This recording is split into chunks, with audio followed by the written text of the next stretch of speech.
दोस्तों, good afternoon. कैसे हो? आयन स्टडी में आपका स्वागत है। मैं पाटिल में हम पढ़ रहे दोस्तों वर्गीय हिस्ट्री, जो अभी नोटिफिकेशन देखने को मिल सकता है शायद इस महीने में 25 तारीख तक या 25 के बाद में लास्ट है, इस महीने के लास्ट तक आ सकता है या जनवरी के फर्स्ट, मतलब दिसंबर और जनवरी तक की कंफर्म है कि नोटिफिकेशन आएगा ही वर्गीय का, और अप्रैल से एग्जाम चालू हो सकती है। इसलिए आप अपने तैयारी से बने रहिए, हमारे चैनल के साथ जुड़े रहिएगा और पूरी क्लास देखिएगा। और जो समझ में नहीं आता हो आप कमेंट से कर सकते हो, और पिछली क्लास डिस्क्रिप्शन में लिंक दी हुई है, पिछली क्लास देख सकते हो। तो आइए आज अपन नया टॉपिक पढ़ेंगे। आज का नया टॉपिक पढ़ते हैं दिल्ली सल्तनत। आज का नया टॉपिक है दोस्तों दिल्ली सल्तनत।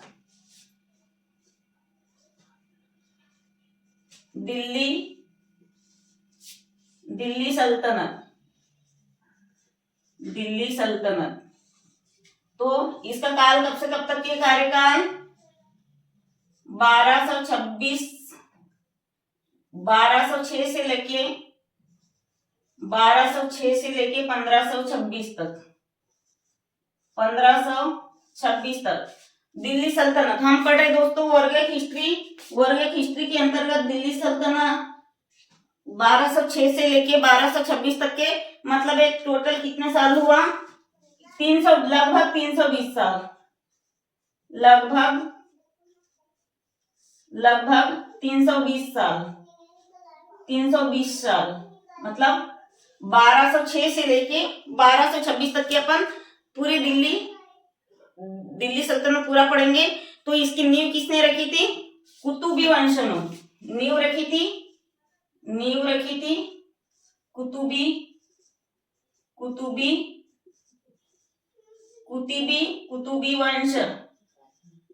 वंश ने नींव रखी थी। अब अपन विस्तार से समझेंगे। देखिए, सबसे पहले भारत में कौन आया? मोहम्मद गौरी, मोहम्मद गजनी, मोहम्मद बिन कासिम भारत में आक्रमण करने आते हैं। क्यों आते? भारत को लूटने के लिए। और उसके बाद कौन? कुतुबुद्दीन ऐबक। तो क्या है, उन लोग आते हैं, मुसलमान शासक रहते, मोहम्मद बिन कासिम, मोहम्मद गौरी और मोहम्मद गजनी। तो ये इन लोग क्या करते हैं? तुर्क साम्राज्य की नींव रखते हैं। आगे बात समझ में, तुर्क साम्राज्य की नींव रखते हैं। और क्या है, दिल्ली, लाहौर और पंजाब में साम्राज्य स्थापित करके इन लोग चले जाते हैं। मतलब सबसे पहले तो भारत में आक्रमण करने की दृष्टि से, भारत को लूटपाट करने की दृष्टि से इन्हीं लोग आते। कौन से शासक आते हैं? मुगल शासक रहते। कौन? मुगल शासक रहते मोहम्मद बिन कासिम और मोहम्मद गौरी। ये मुगल शासक रहते, भारत पर आते अपना राजपाट स्थापित करने, भारत को लूट के अपना साम्राज्य बनाने। और फिर क्या है, इन्हीं शासकों द्वारा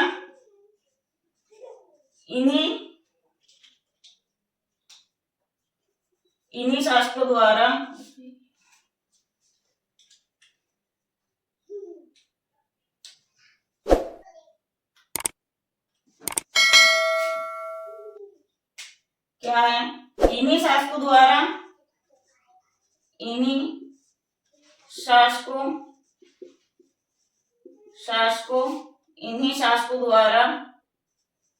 इन्हीं शासकों द्वारा दिल्ली साम्राज्य की नींव रखी जाती है। मोहम्मद गौरी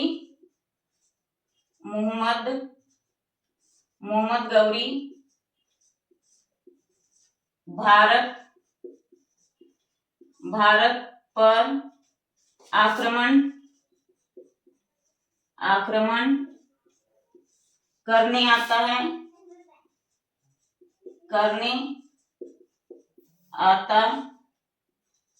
है और तुर्क साम्राज्य स्थापित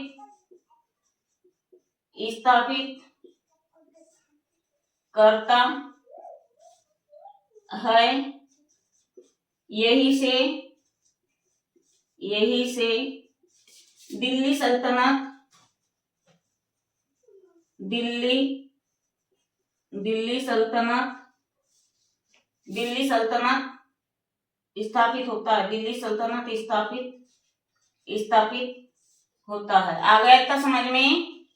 हम पढ़ रहे हैं दोस्तों दिल्ली सल्तनत, जिसका कार्यकाल है 1206 से 1526। यानी कब तक के सत्ता साम्राज्य किए मुगलों ने, तुर्कों ने हमारे भारत में? कब तक के किए दोस्तों? 1206 से 1526 ईसा पूर्व, बिफोर क्राइस्ट तक, मतलब ईडी तक। बिफोर क्राइस्ट नहीं होगा, ईडी। तो क्या सत्ता साम्राज्य कब तक के किए? 1206 से 1526, मतलब लगभग पूरे पारे 320 साल। तो सबसे पहले मोहम्मद गौरी आया था भारत को लूटपाट करने। उसने भारत को पूरी तरह से खोखला किया, नियंत्रण किया भारत पर। क्या किया? लूटपाट के, बाजार व्यवस्था, ये जो भी है करना था सो कर गया। फिर तुर्क साम्राज्य की नींव रखी। ये वाली लाइन बहुत महत्वपूर्ण है। क्या है ये वाली लाइन? तो दिल्ली, अपन पढ़ रहे दिल्ली सल्तनत 1206 से 1226। इतना स्क्रीनशॉट ले लो जल्दी से।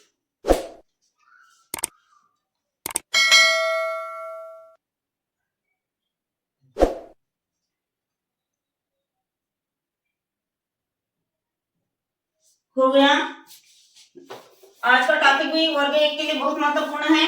हम डिटेल से में पढ़ेंगे, क्योंकि और कोई एग्जाम नहीं, वर्ग 1 की एग्जाम है, इसलिए दोस्तों हम एकदम से डिटेल से में पढ़ेंगे।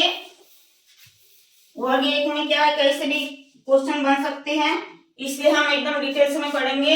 इसका कार्यकाल अपन इधर लिख देते, 1206 से 1526 ईसा पूर्व, मतलब पूरे पारे 320 साल। इधर लिख दिए हैं 320 साल।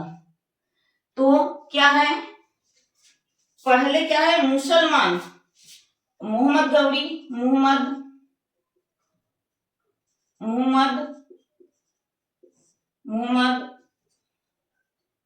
आता है। गौरी और क्या है, साम्राज्य स्थापित करता है मोहम्मद गौरी। क्या है, लाहौर और पंजाब पर अधिकार कर लेता है। अधिकार कर लेता है।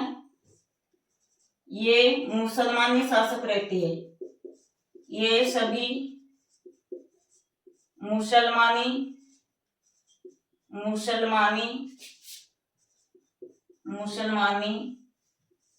शासक रहते हैं,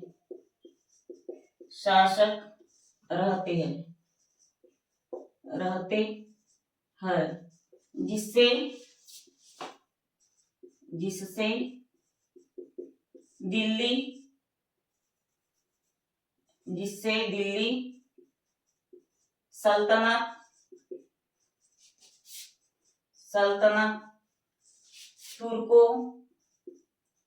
तुर्क साम्राज्य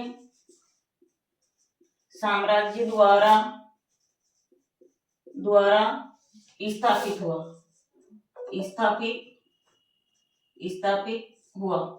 इतना आ गया समझ में, स्थापित हुआ। ये क्या है, मोहम्मद गौरी ने कहाँ का शासन किया था, कहाँ अधिकार किया था? लाहौर और पंजाब पर अधिकार किया था। ये सभी मुसलमान शासक रहते हैं।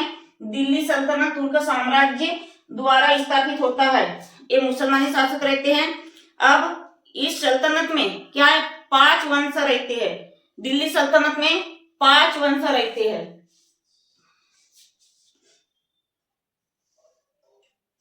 लिखेंगे दिल्ली सल्तनत में 5 अलग वंश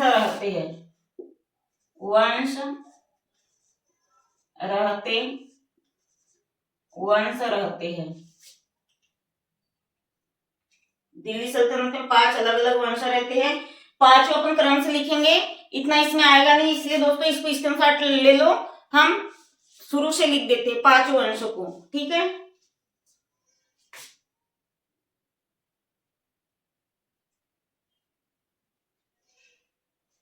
होगा स्क्रीनशॉट लेके। दिल्ली सल्तनत में 5 अलग अलग वंश रहते हैं, तो अपन देखेंगे क्या है। 5 अलग अलग वंश दिल्ली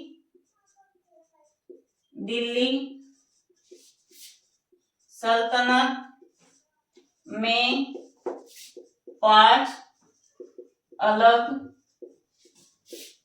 अलग वंश रहते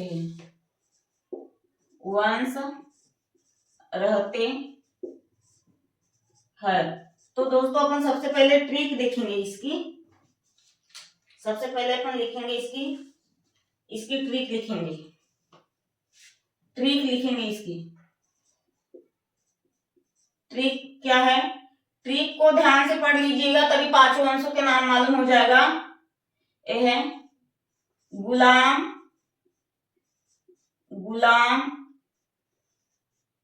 खिले तो सांस लो, ये है ट्रिक। क्या है ट्रिक, गुलाम खिले तो सांस लो। इसको अच्छे से पढ़ लोगे तो तुम्हारे सारे पांचों राजवंश बन जाएंगे, पांचों वंश बन जाएंगे। तो क्या है, पहला गुलाम खिले तो सांस लो, पहला है गुलाम वंश,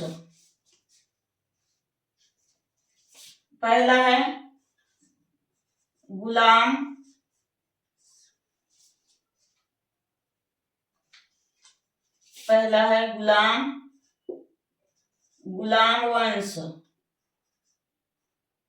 गुलाम वंश। इसकी ट्रिक है गुलाम खिले तो सांस लो। अब गुलाम वंश, फिर है खिले से क्या आ जाएगा, खिलजी वंश,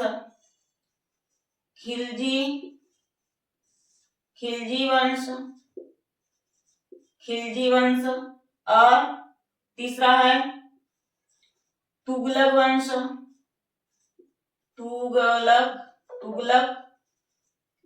तुगलक वंश। तीसरा क्या है दोस्तों, तुगलक वंश। और चौथा है सैयद वंश,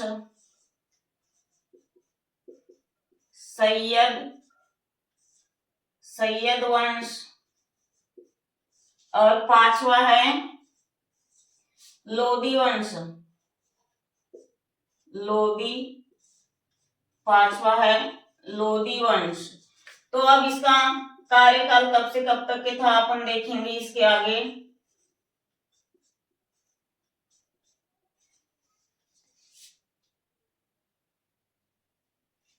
अब इसका कार्यकाल देखते हैं। इसका कार्यकाल है 1290 से 1320। अब इधर है 1320 से 1414। इधर है 1414 से 1500, 1414 से 1551।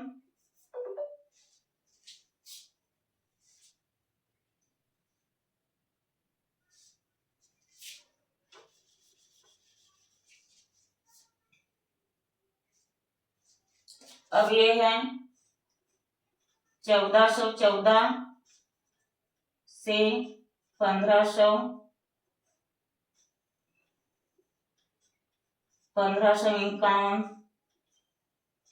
1551 से 1506, 1506 से 1526 हो गया। 1526 आ गया।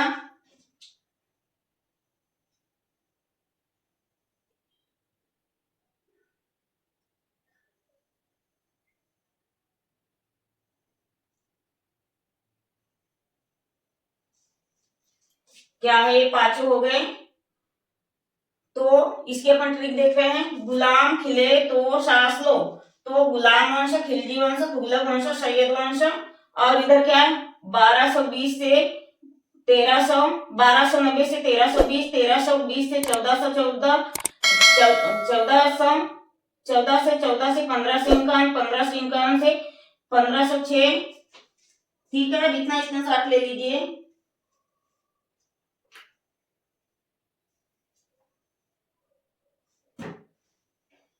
इतना स्क्रीनशॉट ले लीजिए। यह आएगा 1306 से 1206 से 1200, 1290। यह आएगा 1200, 1290 से 1320,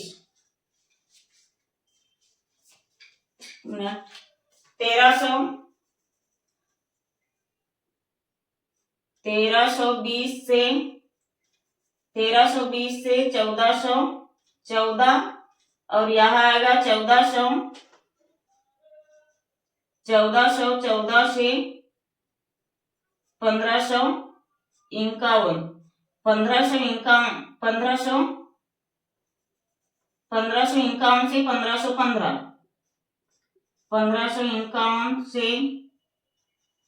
1551 से 1551 से 1526। ठीक है, स्क्रीनशॉट ले लो दोस्तों जल्दी से।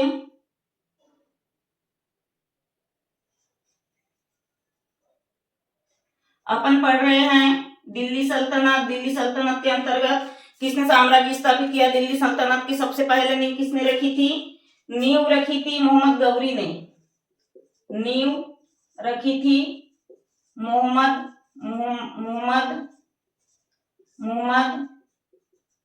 गौरी ने दिल्ली सल्तनत की। दिल्ली सल्तनत की नींव रखी थी दोस्तों मोहम्मद गौरी ने दिल्ली सल्तनत की।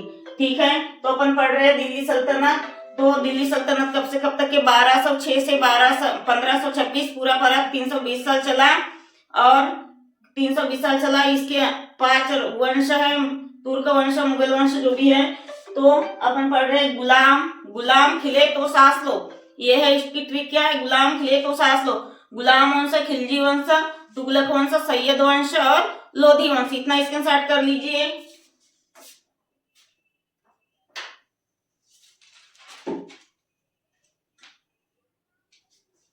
अब ये क्या है? तुगलक वंश। तुगलक वंश का देखिए 1320 से 1314, मतलब सबसे अधिक इसी का है कार्यकाल। सबसे लंबा समय किसका है? तुगलक वंश का 1320 से 1414। और सबसे कम यहाँ किसका दिख रहा है? 1290 से यह है 1320, 1290 से 1320, 1206 से 1390, 1414 से 1451, 1451 से 1526।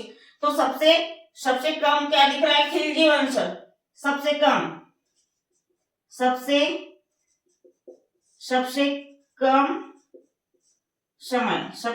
समय।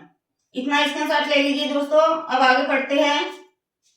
साफ साफ दिख रहा है कि नहीं? बोर्ड में लिखा हुआ दिख रहा है साफ साफ? स्क्रीनशॉट ले लीजिए दोस्तों।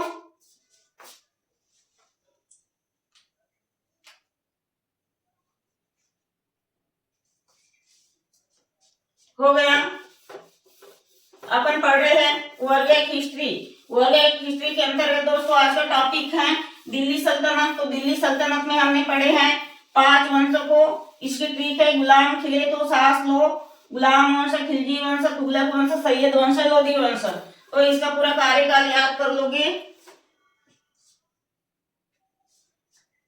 ये यहां लिखेंगे अपन लोधी वंश की स्थापना अफगानों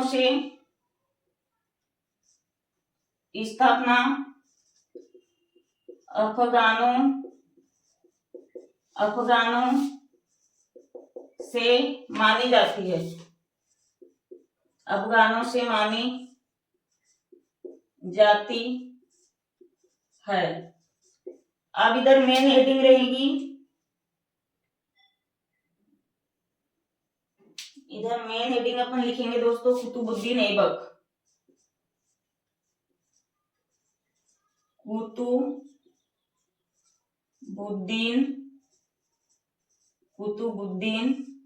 ऐबक, कुतुबुद्दीन ऐबक।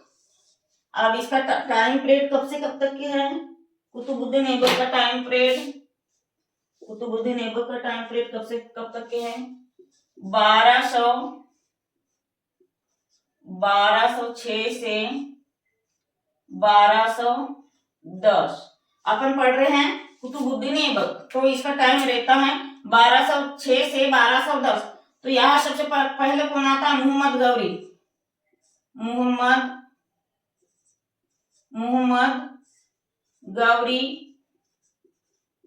गौरी क्या है? दिल्ली और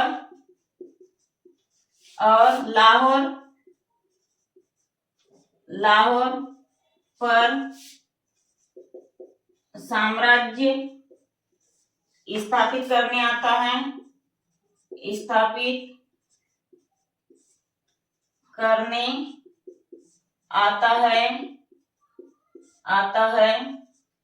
लेकिन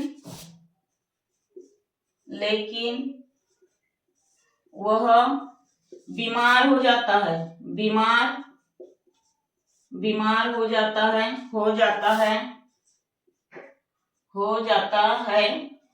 तो उसकी सेवा कौन करता है? तो उसकी सेवा करने कौन आता है दोस्तों? सेवा करने कुतुबुद्दीन ऐबक। कुतुबुद्दीन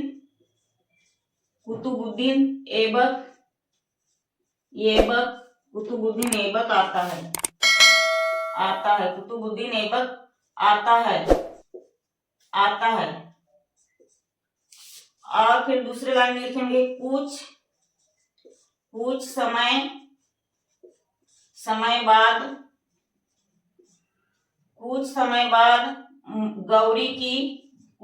बाद गौरी की मृत्यु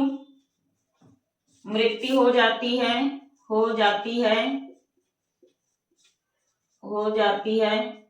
तो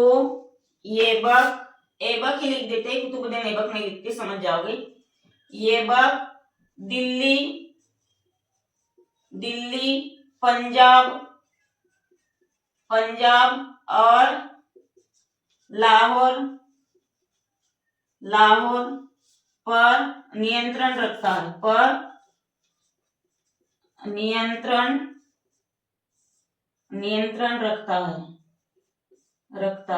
हमने पढ़े दोस्तों आज दिल्ली सल्तनत में 5 मुगल राजवंश, तुर्क वंश पढ़े हैं।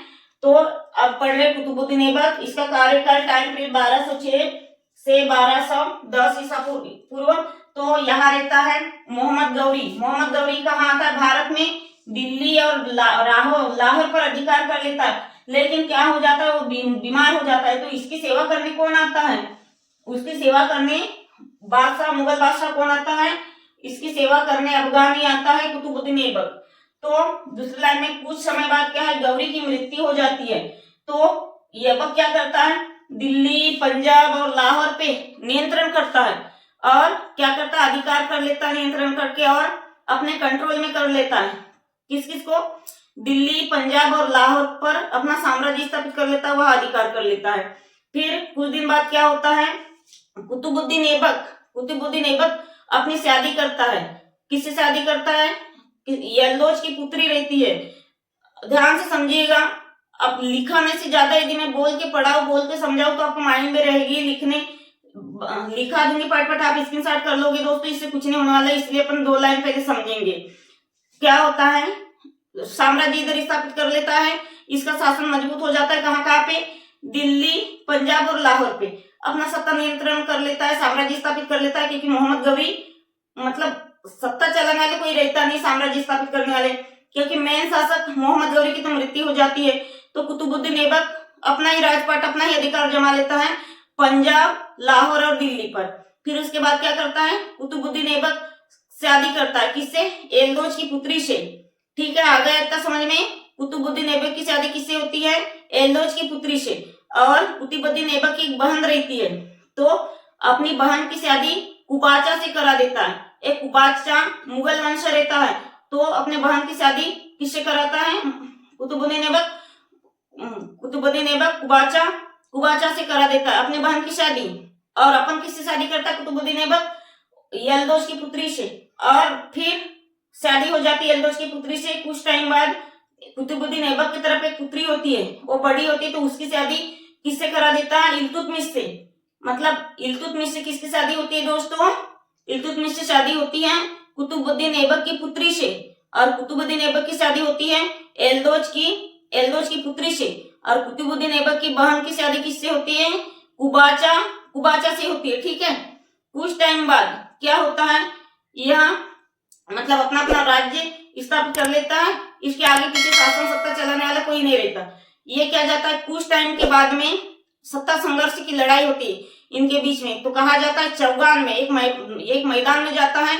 और चौगान में खेलते समय क्या होता है, इसकी घोड़े से गिरकर 1210 में कुतुबुद्दीन ऐबक की मृत्यु हो जाती है।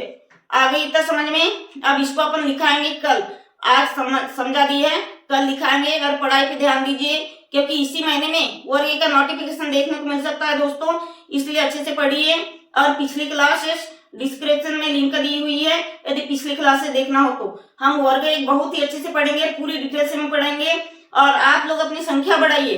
अभी जो अपन कम टाइम पढ़ा रहे दोस्तों, मैं 2-2 घंटे का लेक्चर लूंगी, मैराथन लूंगी, लेकिन सबसे पहले आप अपनी संख्या बढ़ाइए। आप लोगों की कम संख्या देखकर हम ज्यादा टाइम तक नहीं पढ़ा सकते, क्योंकि आप लोग ज्यादा से ज्यादा जुड़ते नहीं। मेरे चैनल को ज्यादा से ज्यादा शेयर करिए दोस्तों, सब्सक्राइब करना ना भूलिए, ताकि नेक्स्ट वीडियो आपको मिले। और लाइक करिए, शेयर करिए, सब्सक्राइब करिए। ज्यादा नहीं तो एक दिन में अपने ग्रुप वाले को 1 से 2 ही लोगों को, दो ही लोगों में क्या है वीडियो शेयर करिए। जितने ज्यादा बच्चे जुड़ेंगे दोस्तों, उतना हमें भी पढ़ाने में ठीक लगेगा। और आपको भी पढ़ने में कब ठीक लगेगा, जब मैं ज्यादा से ज्यादा लंबी क्लासेस लूंगी। और इसकी एमसीक्यू भी कब कराऊंगी, जब ज्यादा से ज्यादा संख्या में जुड़ेंगे। इतने कम संख्या में इतना पढ़ा है, वो अच्छा नहीं लगता हमको, इसीलिए अभी हम कम में पढ़ेंगे। थोड़ा संख्या बढ़ाइए दोस्तों अपनी, इतना स्क्रीनशॉट कर लीजिए दोस्तों। अब आज के लिए इतना ही, धन्यवाद।